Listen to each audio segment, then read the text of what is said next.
अस्सलामुअलैकुम नानोस फैमिली। आज हम बनाने जा रहे हैं बहुत ही ज़बरदस्त सा होममेड कढ़ाई मसाला, जिसको आप चिकन, मटन और बीफ कढ़ाई में इस्तेमाल कर सकते हैं। कीमा कढ़ाई बना सकते हैं इससे। इसके अलावा कोई भी भुना हुआ सालन जो हम बनाते हैं जैसे घर में, उसमें भी इस मसाले का इस्तेमाल किया जा सकता है और उसके टेस्ट को डबल कर सकते हैं। यहाँ पर इसके लिए जो चीज़ें इस्तेमाल की हैं उसमें सबसे पहले मैंने लिया है जी सूखा धनिया 4 खाने के चम्मच। इसके अलावा लिया है ज़ीरा, साबुत ज़ीरा है 2 खाने के चम्मच। इसके अलावा हमने ली है कसूरी मेथी, ये भी है 2 खाने के चम्मच। 2 देगी मिर्चें ली हैं ताकि रंग भी ज़बरदस्त सा हो। काली मिर्चें ली हैं 1 खाने का चम्मच। कुटी लाल मिर्च लिया है 1 खाने का चम्मच। हल्दी पाउडर लिया है 1 टीस्पून।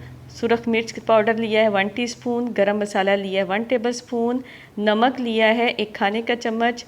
इसके अलावा इसमें हम डाल रहे हैं टार्टी, जो कि है ½ टीस्पून, जिसको हम सिट्रिक एसिड भी कहते हैं। अब कुछ मसालों को हम पहले पीस लेंगे, जिसमें है सूखा धनिया, साबुत ज़ीरा, कसूरी मेथी, काली मिर्चें और देगी मिर्चें डालकर इनको हम ग्राइंड कर लेते हैं। ये बहुत फाइन पाउडर नहीं बनेगा, थोड़ा सा दरदरा ही रहेगा, ठीक है। इसको हमने पीस लिया है। अब हम इसको एक बाउल में निकाल लेते हैं और अब हम इसमें बाकी के मसाले शामिल करेंगे।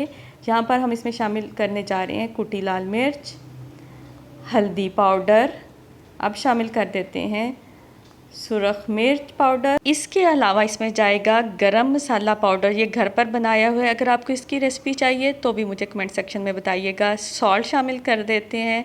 इसके अलावा इसमें डालेंगे अब हम टार्टी पाउडर और बस इसको हम अच्छे से मिक्स कर लेते हैं। देखें कितना ही ज़बरदस्त सा जो है कढ़ाई मसाला घर पर ही तैयार हो गया है।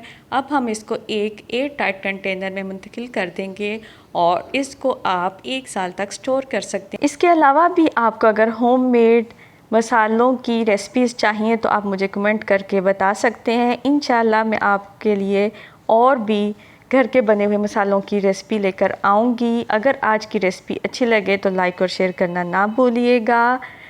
मुझे दे इजाज़त, मिलेंगे फिर किसी नई रेसिपी के साथ। तब तक के लिए अल्लाह हाफिज़।